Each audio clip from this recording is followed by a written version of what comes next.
Hello, Hanno from the Dynamite workshop again, and I had to fix a leak on my water heater. So first thing you do is you shut off your water and then get some pressure out of your line. Hi! No, I'm right here. And then you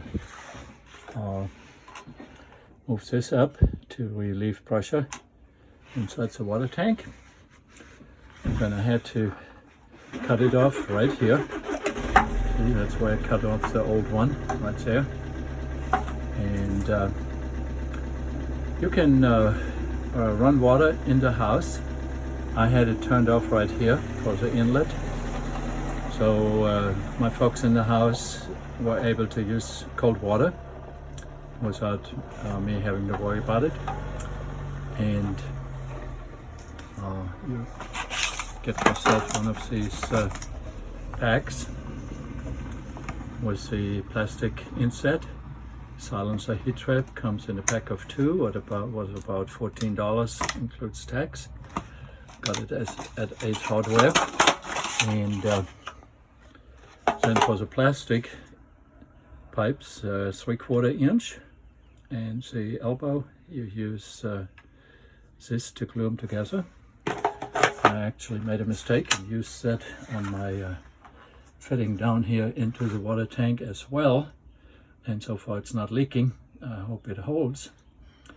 And here I used plumber's tape to make this tight.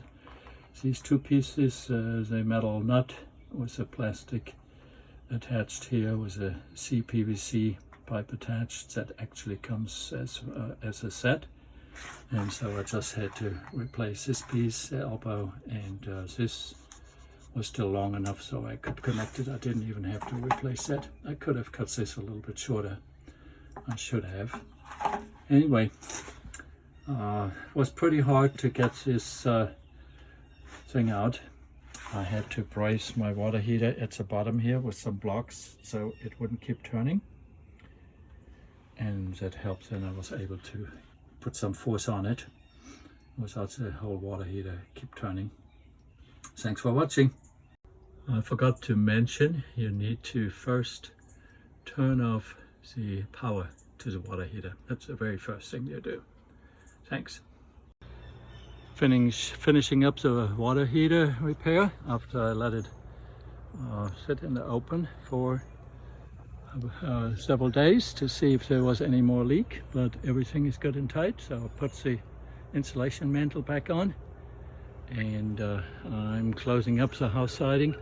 Since it's right on the outside, it's good to have the insulation mantle around it to preserve energy.